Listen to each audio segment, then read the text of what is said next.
Boa noite, está começando mais um Câmara Entrevista. Através deste espaço, você aí de casa pode conhecer mais das ações, dos projetos e ideologias dos vereadores da 17ª Legislatura.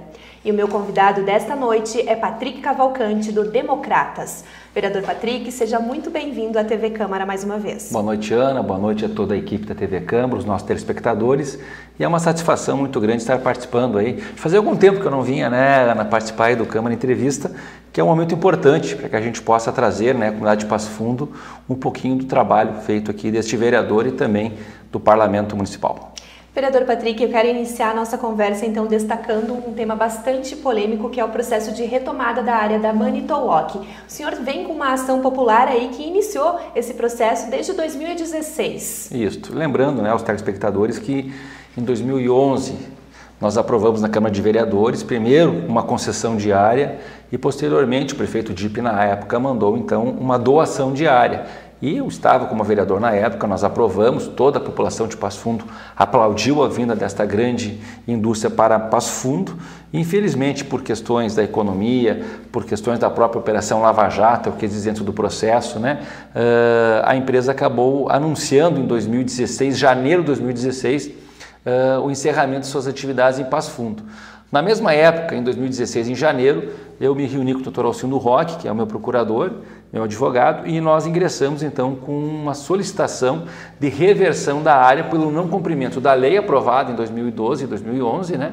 E pelo não cumprimento do protocolo de intenções, onde o município cumpriu com todas as etapas que tinham. Foram investidos lá mais de 5 milhões e meio, fora a aquisição da área, foram investidos mais 5 milhões e meio de recursos para terraplanagem, asfalto, entrada de luz, água, internet, toda essa estrutura que foi colocado lá. E a Manitowoc acabou não fazendo a sua contrapartida, que era ficar no município de Passo Fundo, gerando em torno de 160 e 150 empregos diretos, mais 600 empregos indiretos, entre outros itens que existem junto ao protocolo de intenções. Então, em cima disso, como parlamentar e fiscalizador do erário público e do poder público e dos recursos de estrutura municipal, nós acabamos então solicitando via judicial, então via justiça, com uma ação popular, a reversão, a devolução desta área para que outra empresa pudesse então estar ali fomentando e gerando desenvolvimento. Então nós tivemos esse processo em 2016, que deve estar agora nas mãos do Judiciário, não está na mão do Judiciário, hoje do Ministério Público e daqui uns dias na mão da juíza, a doutora Roxana, da primeira vara, para que possa então definir uma proposta de acordo apresentada pela empresa Manitowoc e a qual nós aceitamos. Eu quero lembrar a todos os telespectadores que o pedido inicial nosso é a devolução da área, sem ônus nenhum para o município, e que o município possa então pegar a área e aí sim fazer uma licitação de uma forma transparente e legal para que outras empresas possam também participar do certame, do processo licitatório e ganhar. Hoje, dentro do acordo firmado, o município ganha de imediato 1,5 milhão que era em 2016, 2017, de uma multa de má-fé da empresa Manitowoc. Então essa multa corrigida ela chega hoje em torno de R$1.800.000, mais 12 milhões e meio no mínimo para o município de Passo Fundo, que é o que vai ser feito tipo de um leilão, né? Quem pagar mais vai levar a área. É isso que nós estamos solicitando no processo, no acordo, né? E mais 30 milhões, que a empresa está pedindo, é que 30 milhões para ressarcir o que ela construiu lá. Então, essa proposta de acordo está nas mãos já do Judiciário. Esperamos que nos próximos dias a gente possa, então, ter uma resposta positiva do Judiciário para dar o andamento do acordo. Firmado o acordo, o prefeito tem 15 dias para mandar à Câmara de Vereadores um projeto de lei, pedindo autorização da Câmara para que haja uma licitação para a doação, venda, concessão daquela área, né? Caso não haja proposta, o Judiciário e o Ministério Público não concordem com a proposta de acordo, volta-se então a ação para que nós tenhamos então o julgamento do mérito. Ele já está na fase final aqui na Justiça Local. Então, espero e tenho falado que até o final do mês de junho, nós estamos julho, nós já teremos aí uma decisão, ou o processo com o acordo, ou o resultado, né, a resposta final da Justiça. E, vereador, o Poder Executivo está ciente desse acordo? Ele apoia essa tramitação? Sim, foram construídas essa proposta que foi apresentada, que está hoje no Judiciário. Aqui eu quero deixar muito claro que o Judiciário e o Ministério Público têm o seu tempo para decidir. É um projeto e um processo muito grande, mas ele tem o seu tempo, ninguém aqui está apressando nem nada, né? Mas o Judiciário está a par já, toda a população de Passo Fundo hoje conhece todos os termos, mas esses termos foram construídos com o autor, com o meu procurador, com o procurador-geral do município, com os representantes jurídicos da empresa Monitooc, posteriormente também com o preposto da empresa e certamente tendo a assinatura do prefeito Luciano Azevedo, que também assinou posteriormente, então, essa proposta de acordo, o conhecimento de todas as partes, né? O município, a Monitooc e o autor. Vereador, a preservação, então, do patrimônio público tem sido uma das suas principais bandeiras aqui no Poder Legislativo neste mandato, né? Inclusive, semelhante a este processo da Monitooc, teve o processo de retomada da doação do terreno para o Cresci, aquele terreno nobre que fica ali na Petrópolis. Nós também trabalhamos a questão da área do Cresci, que é uma área nobre que fica na Avenida Brasil, bem ao lado do Cais Petrópolis e do Corpo de Bombeiros que tem na Petrópolis, um terreno nobre. Eu acho que é o único terreno que o município tem hoje, tão nobre, que poderia ser usado ali para construir secretarias, ampliação do próprio Cais Petrópolis, que é um projeto do prefeito Luciano Azevedo. Então nós vimos que aquela doação diária, aquela concessão diária, aliás, era de 10 anos, passaram-se 5 anos, e o Cresci nada construiu ali, nós aprovamos na Câmara de Vereadores, então, um projeto de lei fazendo a devolução da área para o município, retirando do Cresci e devolvendo para o município. E, em cima disso, o Cresci entrou na Justiça questionando se o vereador Patrick teria autonomia e autoridade para fazer uma lei revogando uma doação. O Judiciário diz que não seria oriundo do vereador, não é competência do vereador e sim do Executivo. Juntamente com isso, o prefeito já entrou pedindo a área também, que ganhou na Justiça Federal, a reversão e a devolução da área para o município. Essa área volta para o município deve estar agora sendo notificada a devolução. Parece-me que a representação do Cresci em Porto Alegre quer ingressar na Justiça para discutir. Eu acho que é um erro, né? Eu acho que deixa o município reaver esta área, como a Justiça já determinou, né? E que discuta com o município um outro espaço. Deixar muito claro que eu não tenho nada contra o Cresci, ele é importante, os corretores fomentam o crescimento, o desenvolvimento, ganham para isso, mas ajudam no desenvolvimento do município. Mas essa área nobre, onde nós temos agora a reabertura do Corpo de Bombeiros, que foi uma ação que fiz no Corpo de Bombeiros, com a comunidade do bairro Petrópolis, abaixo-assinado, teremos a reabertura do Corpo de Bombeiros da Petrópolis, o projeto do Executivo para a ampliação do Cais Petrópolis, então aquela área será utilizada como equipamento público, não de uma instituição, de uma entidade, mas sim o bem comum de todos.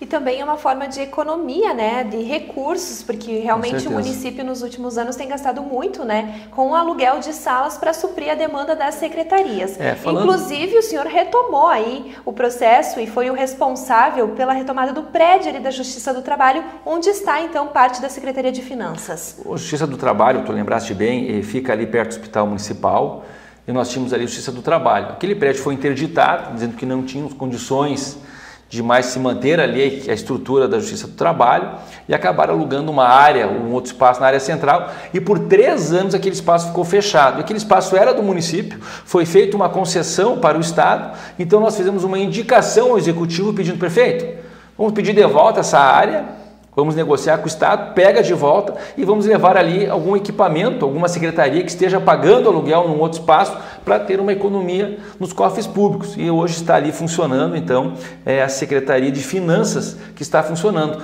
E foi feita só uma pequena reforma interna. O prédio é amplo, muito bom e contempla toda a estrutura hoje da Secretaria de Finanças do município de Passo Fundo, mostrando que uma das funções nossas de vereador é economizar, fiscalizar, né, o erário público e fazer leis. Então, na questão da fiscalização dos espaços, a gente tem trabalhado muito com o nosso gabinete.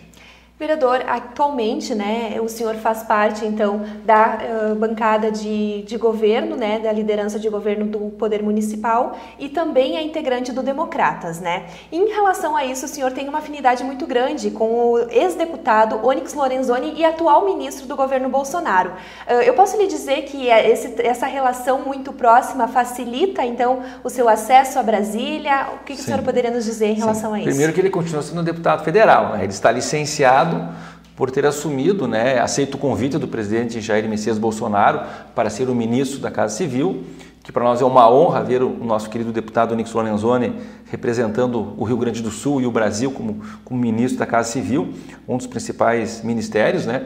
Eu acho que depois do presidente que tem maior articulação política, né, é a Casa Civil, e realmente a gente tem uma abertura boa com o ministro, né? Eu já estive por 2 oportunidades em Brasília, agora no mês de julho estou voltando a Brasília a pedido da IMED, do Hospital das Clínicas, do Sindicato Rural, da Câmara de Troslojistas, da CISA, para buscar demandas para o município de Passo Fundo, e serei recebido lá então pelo ministro Onyx Lorenzoni. No mês retrasado eu estive em Brasília também, juntamente com o prefeito Luciano Azevedo, a reitora da Universidade de Passo Fundo, conversando com o ministro Onyx Lorenzoni quanto à nossa jornada de literatura. Então eu tenho esse canal de ligação, essa abertura, né? E é bom para Passo Fundo, não para o vereador Patrick, é bom para a cidade de Passo Fundo que a gente tem essa articulação com o governo federal, porque ali a gente consegue ter uma interlocução mais direta, mais aberta e trazendo benefícios para o município de Passo Fundo. Mas a gente tem uma ligação muito forte, de amizade primeiro, né, e depois partidária. E junto a isso, vereador, especula-se então a possibilidade do senhor deixar Passo Fundo para trabalhar em Brasília. Até que ponto isso pode ser verdade? Bem, esse tema vem aí desde que o ministro assumiu, né, ainda em dezembro. Eu recebi o convite do ministro Onyx Lorenzoni para ir a Brasília. Eu disse para o ministro que eu tenho um outro projeto político que não depende só de mim, mas de um conjunto de pessoas, mas que se eu estivesse distante de Passo Fundo hoje, eu teria dificuldades muito grandes de poder construir esse projeto que se discute aí para 2020 e que no momento eu não estaria apto, né, de deixar Passo Fundo e ir para Brasília. Por mais que eu sei que seria importante para o município de Passo Fundo ter um representante lá para poder pautar as coisas do Rio Grande do Sul, mas principalmente da nossa região e do nosso município. E agora eu volto a Brasília na próxima semana, depois nós tivemos mais 2 encontros, o ministro reiterou o convite e agora eu volto em Brasília, agora no mês que vem, em julho, onde nós teremos... Provavelmente também vamos abordar mais uma vez esse tema e agora, como a gente já tem mais um amadurecimento do nosso projeto, de algumas articulações construídas com alguns companheiros políticos aqui de Passo Fundo, nós podemos então rever, né, qual é o espaço e como seria a participação do vereador Patrick junto ao governo Jair Bolsonaro, mas com uma articulação e uma ligação direta para o município de Passo Fundo e para a nossa região, que é importante. E vereador, como o senhor já adiantou aqui pra gente, o senhor esteve em Brasília diversas vezes neste ano e pretende ir outras, mas também essa discussão é muito importante, essas viagens, porque o senhor consegue trazer emendas parlamentares, inúmeros recursos que podem colaborar aí para o andamento de obras do nosso município. Eu posso citar aí R$500 mil para a construção da EMEI Criança Feliz. Então, comenta um pouquinho, então, só na educação foram várias demandas. Veja, desses 500 mil...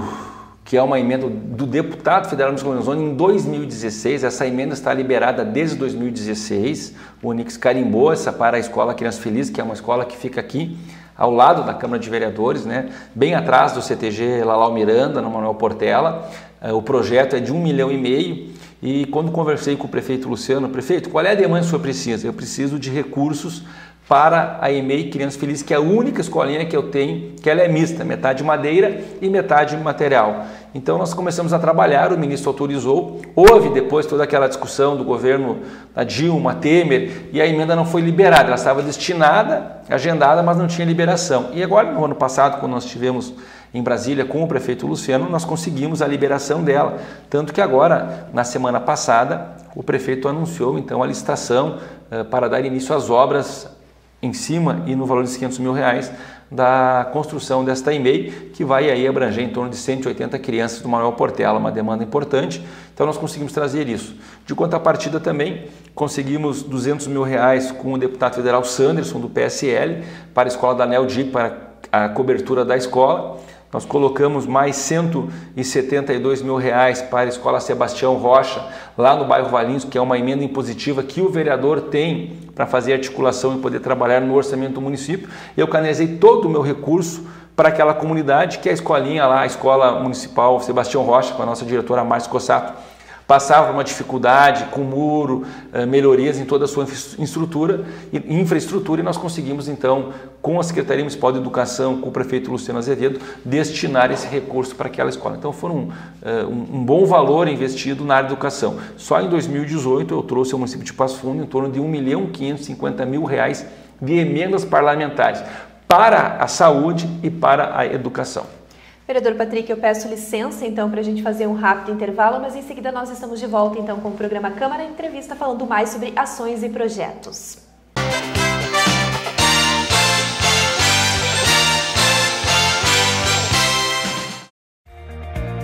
O que é importante para você é importante para a Câmara. A Câmara de Vereadores tem compromisso com a comunidade e transparência na gestão. Por isso, debater as necessidades da comunidade faz o trabalho do Legislativo ter muito mais resultados para você. Com participação, as mudanças acontecem e os investimentos geram mais desenvolvimento e garantem um futuro melhor para a nossa cidade. Câmara de Vereadores de Passo Fundo, a casa dos grandes debates.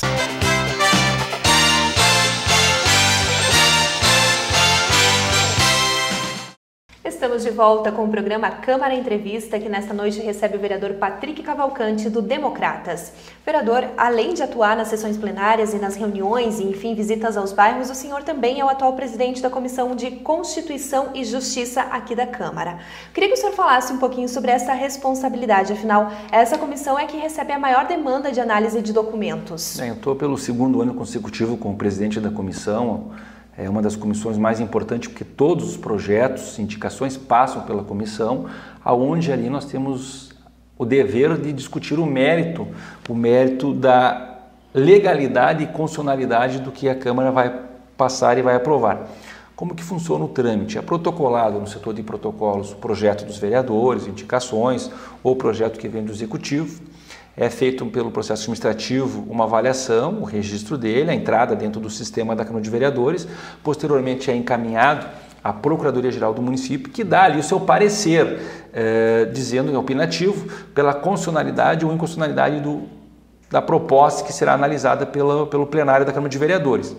E a nossa comissão é que dá o aval, dizendo sim, não existe nenhum vício, não tem problema nenhum, né? E eu, como presidente da comissão, tenho quase, na sua totalidade das nossas definições como presidente, seguido o parecer da Procuradoria, muitas vezes chamando os vereadores, olha, o seu projeto que tem um vício de origem, ele está inconstitucional por isso, leva o projeto de volta, muda esse artigo para que ele não tenha problema de vício de origem ou de inconstitucionalidade.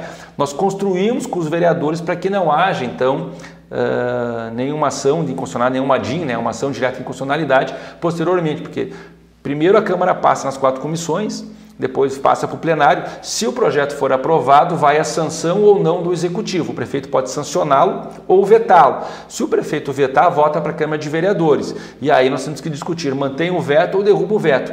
Então, para que não haja esse constrangimento entre as duas casas, que são independentes, mas trabalham de uma forma harmônica, a gente tenta sempre construir com os vereadores uma forma. Muitas oportunidades não teve como construir e nós sugerimos aos vereadores que deixasse o projeto como uma indicação ao Executivo, porque não seria de origem ou de responsabilidade constitucional ou jurídica do vereador constituir esse projeto de lei, e sim do Executivo.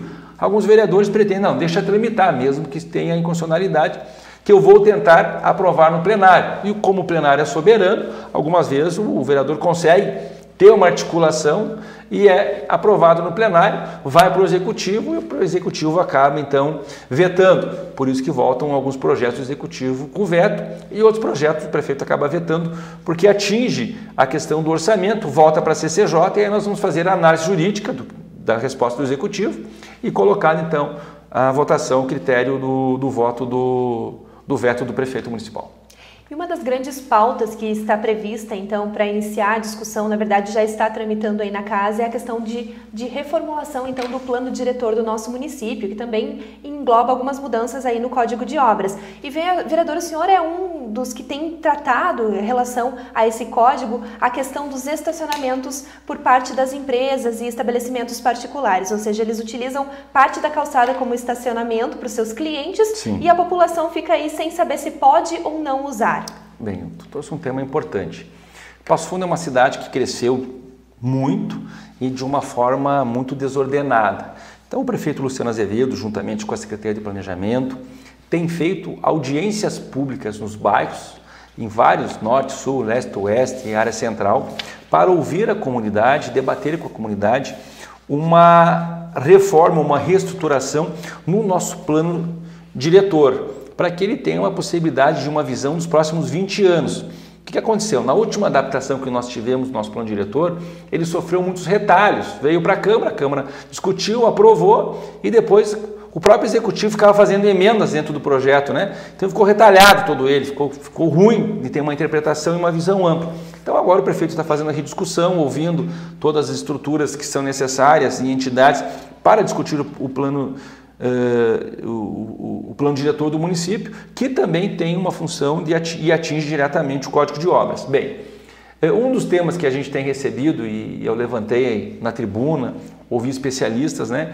é a questão dos estacionamentos. A gente tem visto cada vez mais empreendimentos, né, comerciais e também habitacionais, tirando o passeio público, onde tu tem para estacionar, e colocando as calçadas para estacionamento exclusivo do cliente. Dizer que isso é proibido.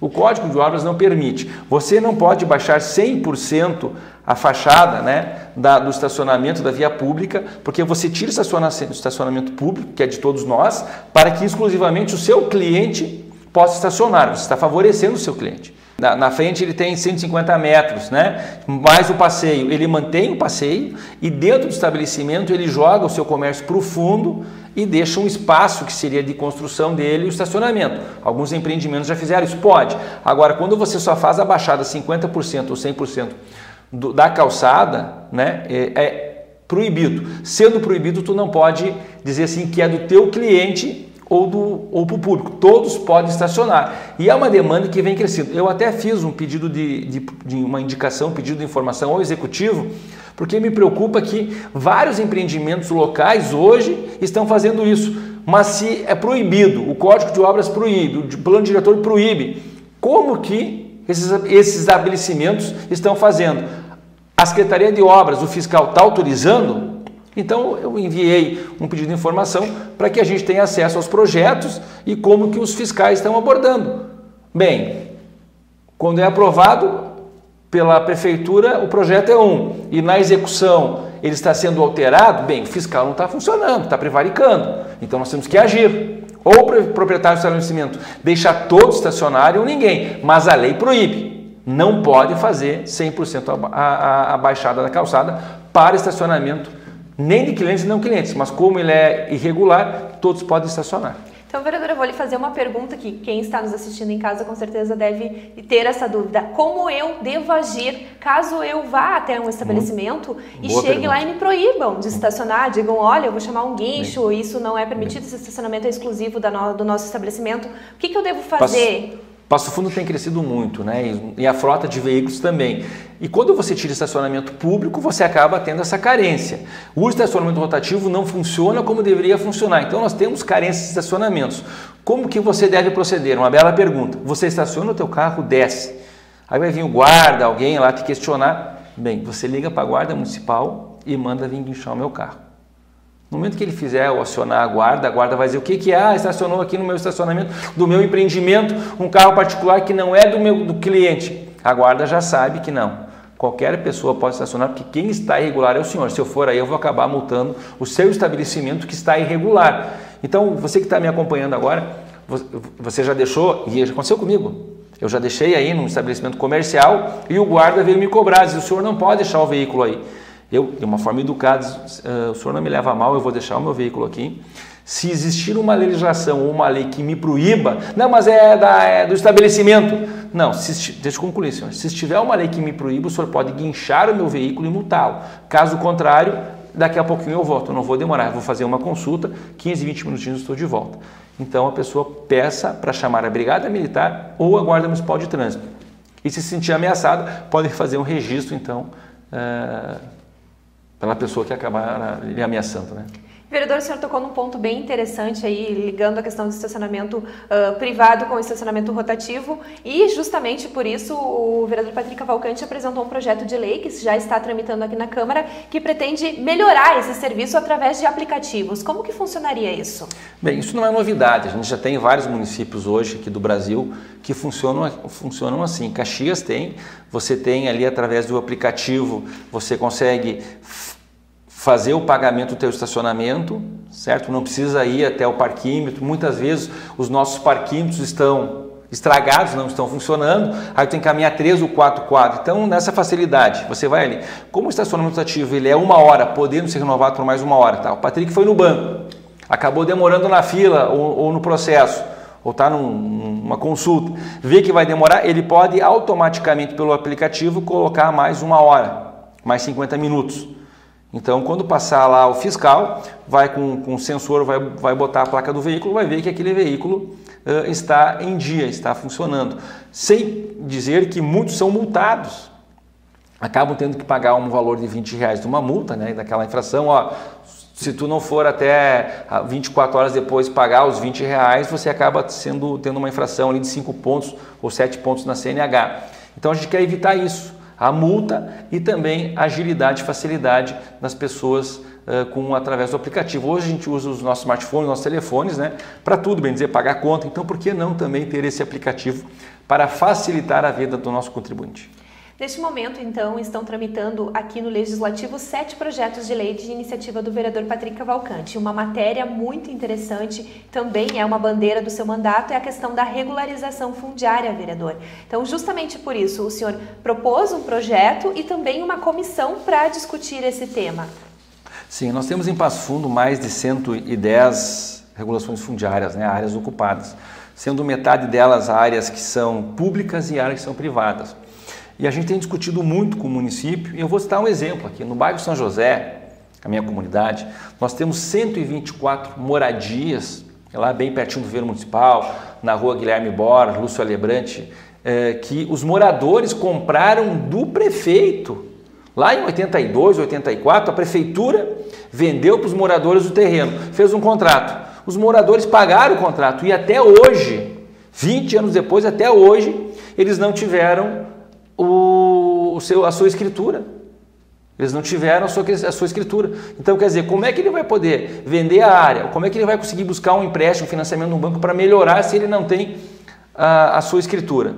As áreas que são consolidadas, que tem mais de 10, 15, 20 anos, é que nós estamos tratando através da nossa legislação. Existe uma lei federal e nós estamos tratando agora, adequando a lei federal para uma lei municipal, para que a gente possa dar agilidade ao executivo, o REURB, né, que é a regularização urbana. O REURB tem federal, nós estamos adaptando ele para o município, para que a gente possa, junto com a Secretaria de Habitação, Secretaria de Planejamento, a Administração Municipal, Câmara de Vereadores, agilizar esse trâmite e dar para esses moradores, então, o título, a posse definitiva o quanto antes. Nós temos pessoas aí no Margem de Excesso que há mais de 30 anos estão aguardando também, do mesmo caso do bairro São José. Compraram o executivo, estão aguardando o título definitivo. E aí, de quem é a responsabilidade? A culpa é dos moradores? Os moradores já cumpriram com o contrato, pagaram todo o contrato, já venderam para outros 3 ou 4 e ainda não têm o título de posse. Então, nós queremos dar essa tranquilidade a essas famílias. E, vereador, também existe a possibilidade aqui na Câmara de Vereadores de apresentar algumas demandas, como o senhor já mencionou no bloco anterior, de indicações e pedidos de providências ao Poder Executivo. São demandas que não cabem, então, ao parlamentar. O senhor fez 23 pedidos e alguns deles são ligados à construção aí de paredes para quadras de esportes de escolas. Então, o senhor também está tratando dessa demanda junto ao prefeito municipal. Veja bem que a nossa educação, ela passa por uma condição de salários e benefícios dos nossos professores, da estrutura que compõe a nossa educação municipal e a educação estadual, mas também o ambiente onde as nossas crianças, nossos filhos estudam. É importante nós discutirmos também os espaços para os nossos alunos, nossos filhos, professores, servidores e principalmente os pais. Eu vou citar uma situação aqui que está em voga agora. A Escola Mário Quintana está interditada porque a estrutura de fiação da rede elétrica traz um risco muito grande para os alunos, professores, servidores estaduais que ali dão aula e trabalham na merendeira, direção e principalmente os pais também. Então a ideia nossa é poder reestruturar essas escolas para que não haja perigo.